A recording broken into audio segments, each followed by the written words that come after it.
Hey guys, it's Nick. As you will notice, there is no Mary this time. Mary is currently on a business trip. You might also notice that I sound a little under the weather. I just recently caught a cold, but I am just too dang excited to talk to you guys about refinancing. We could not be late on this video. So I'm going to talk about refinancing, what it is, how to do it, and why you need to do it right now if you have a loan that is a year older. Refinancing, what it is, it's basically a brand new loan to pay back an existing loan. The new loan will have more favorable terms for you, things like a lower interest rate, lower monthly payments, or a shorter repayment term, things that are going to save you money. Now, when you refinance, it can be done with the same company, but it doesn't have to be. And if you refinance with a new company, it's actually a win-win-win for all three parties involved. When you take on a new loan that has better rates, you're saving money in both the short term and the long term. The original lender is getting the money that you paid so far. They've got your interest, and they've also now been paid in full. So they've earned money on you. The new lender is now getting a new loan with you in which you have promised to pay them interest, and so they're going to be making money off of you in the long term, and so they win as well. That's how refinancing works. It's a win for all three parties involved. Now, obviously, you're still the one paying interest. You are still a winner, though, because you're saving money. Here's how you refinance a loan. The first thing that you need to do is you need to collect all of your loan information for your current loan. So that includes your remaining balance, your interest rate, your monthly payments, and the repayment term remaining in months, years, however long you've got. Depending on the company that you refinance with, what you're going to need to bring to them might differ. And so some companies will ask that you bring pay stubs, tax returns, multiple forms of identification. If it's a credit union, you might even have to apply to open an account with them.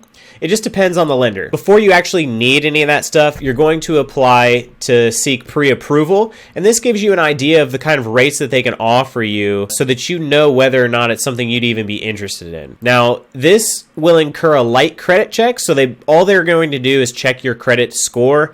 They're not going to do a hard credit inquiry, which is going to affect your credit. It's just a light credit check to make sure that you're a trustworthy borrower. Once you're pre-approved, you're going to want to make a note of the terms that the company is offering you, and you're going to want to shop around and compare that to other terms that you're offered, because if you just stick with one, you might actually pass over a company that will offer you much better rates. Once you decide on an offer to go with and you continue on with the application process, they're going to do a hard credit inquiry, and this is the one that's actually going to affect your credit rating. Now, don't fret. It's still a good thing to be saving money. This is something that's definitely worth affecting your credit rate for, so don't worry about that. It's just something that might show up in a credit report if you get alerts about that. Now, all those documents that I talked to you about, some companies require pay stubs, other companies require you to open an account with them. This is the part of the process where you're going to need those. So if you get approved, they're going to give you your final rate.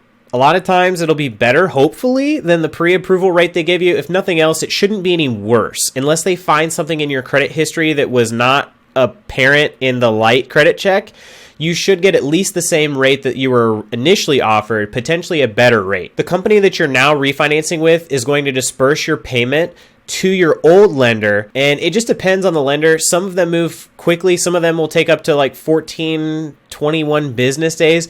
It really just depends.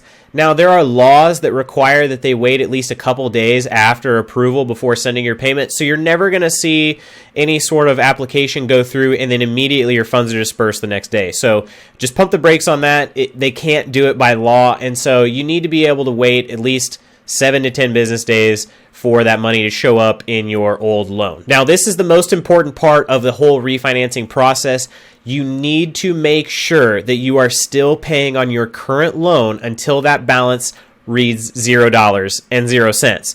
If you happen to miss a payment during the refinancing process, that will negatively affect your credit rating, and you don't want that. So don't miss any sort of payments. Depending on the institution that is servicing your loan, you could actually go into default simply by missing one payment. So don't miss a payment. Make sure of it, okay? Keep paying on that loan until you get to $0.00. If you have a loan, especially if it's a loan that you've had for a year or more, you need to look into refinancing right now. Right now. I cannot stress that enough. The reason is you're going to save a lot of money both in the short term and the long term when you refinance. So even if you're just making minimum payments on a loan, Refinancing to a shorter repayment term means you're going to get out of debt sooner than you would if you had just kept your current repayment term. Lower monthly payments means that you get to pocket more money right now if, again, you're only paying the minimum. And a lower interest rate can save you a ton of money if you're paying off your loans over the course of a couple years. For instance, we just refinanced a loan just last week. We are going to save over $3,000 in the 2.5 years that we're going to be paying this loan off. $3,000 is a huge chunk of change when you compare it to what we just dumped into our well. And so our well is almost going to be covered just by this one change alone. I told you guys in one of our first videos that we had recently refinanced a loan using PenFed. Now, this was actually a consolidation. We went with PenFed because we were using a loan advisor called GradFin, which I highly recommend. They're really great people.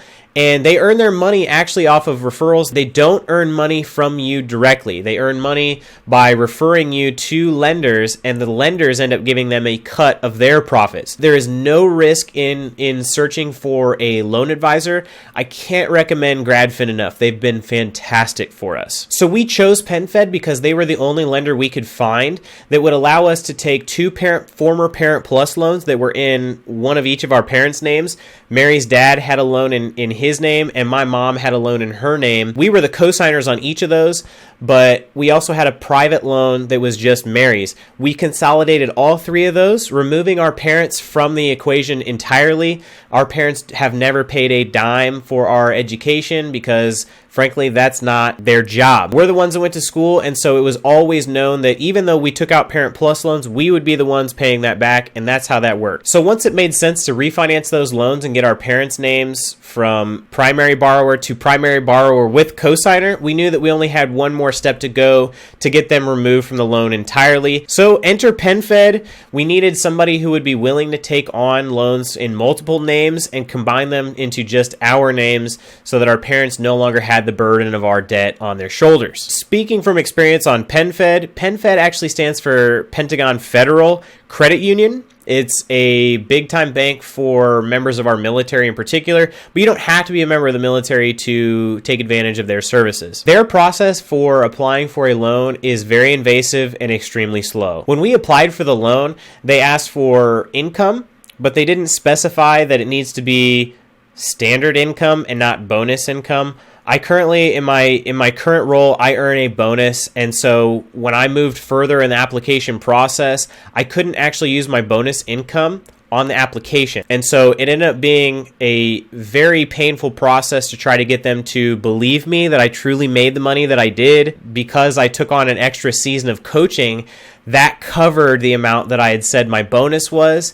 And so I ended up being okay, but it was just a absolute pain. They didn't want to take my tax transcripts. Of course, I could not find my 2017 tax return, so that they needed 2 years of tax returns. I could only provide one. They didn't take a letter from human resources at my company.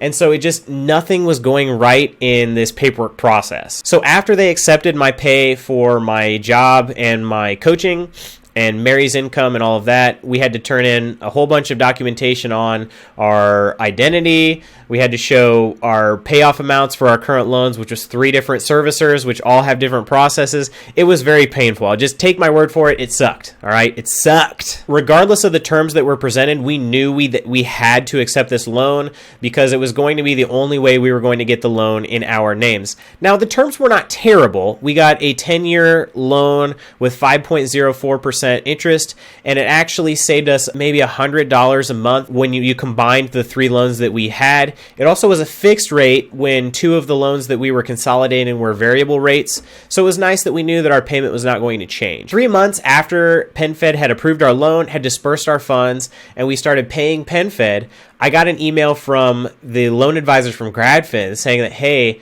a bunch of rates had just been dropped. You might want to look into refinancing again. And so I reached out and I said, hey, we just refinanced in the last 3 months. Do you think it would even be worth it? The process was an absolute nightmare. And so I'm not really looking forward to going through that again. And so he responded to me saying that I have 2 lenders, which are a lot less invasive than PenFed. Why don't you give it a shot and just see? It'll be real easy. So I look into both lenders. One of them was through Figure and the other one was through Earnest. Unfortunately for us, Figure did not work because they do not pay off PenFed loans. I didn't know that until after I had started the pre-approval process, but again, no issue. It was just a light credit check. I was actually able to close my application after a very quick chat with one of their customer service reps. But let me get into how awesome Earnest is. I got pre-approved within 5 minutes of starting the application. 5 minutes is probably being pretty generous. It was most likely closer to 3 minutes.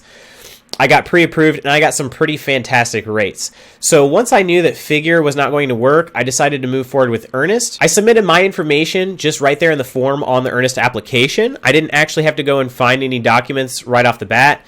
They did want proof of identification, which makes perfect sense. And so after about 15 minutes total, from the time I went and started the pre-approval process to the time I was approved, 15 minutes later, I had a massive amount of savings that Earnest was going to give me because of very, very favorable interest rates. My interest rate went from 5.04 at PenFed to 3.61 with Earnest. Our minimum payment on this, because it is a pretty large loan, it ended up being about $94,000. With it being a 5-year repayment, it makes the monthly payments pretty high. They're just over $1,700 a month.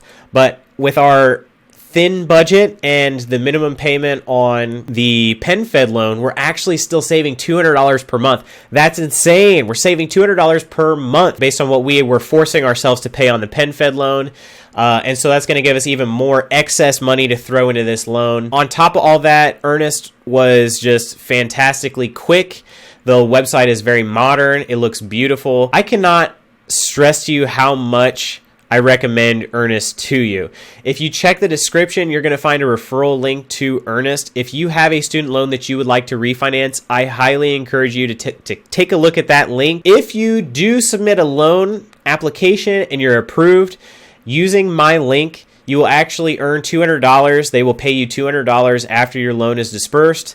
That's just straight money to you. You can use that to pay off your loan. You can use it to go out to eat, whatever you want to do with it. And as a bonus, I actually also get $200, which if anybody takes advantage of that, you guys know that is going straight into Money Mary student loans. We would be over the moon if anybody used that referral code. It's totally optional. You don't have to, but I think that they've done a fantastic job in making themselves extremely competitive. So check it out. It's a real easy thing. You can just do the light credit check portion to get pre-approval rates, and you can go on with your day 3 minutes afterwards if you want. Allow me to briefly update you on how our February went. Our minimum payments are the same currently at $1,550.76. Now, that's going to change next month after the Earnest loan comes due to be paid.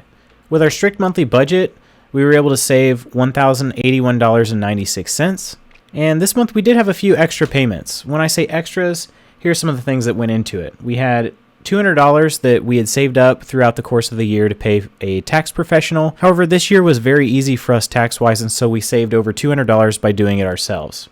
Another fund that I had emptied was a contact lenses fund. I recently just moved our contact lens order onto my HSA, and so we no longer have to pay cash for that. So we had saved up $240 that were able to go into our student loans. Additionally, our car registration payment came due, and it was actually over $60 less than it was last year, so that was lumped into this extras as well. And last but not least, Indiana State tax return afforded us an extra $300. We didn't have a federal tax return. We actually owed the United States government $18. We had a near perfect 2019 tax year. Just as a general reminder, you want that number to be as close to zero as possible, because if you're getting a large tax return from the U.S. government, it means that you're loaning them an interest-free loan throughout the year, which when you're in student loan debt, that means that you are paying interest while loaning out money interest-free. It's a lose-lose. So that brings our February total up to $3,505.93. And if you add that to what we paid for January, that brings our 2020 total up to $10,542.07. Remember, we'd set a goal of $50,000 over the course of 2020, so currently we're 21% of the way towards that yearly goal. It's been a really, really great start to the year, and we hope to keep the momentum going.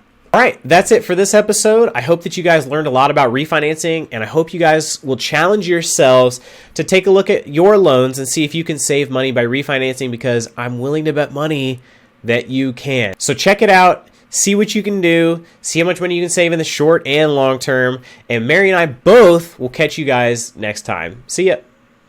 Hi. What's up? What? I wondered if this would even work. I am currently recording our video. So I answered just so that I didn't want you to get ignored. But can I call you back in like 10 minutes? Yeah, you take your time. Okay. Okay, bye. Love you.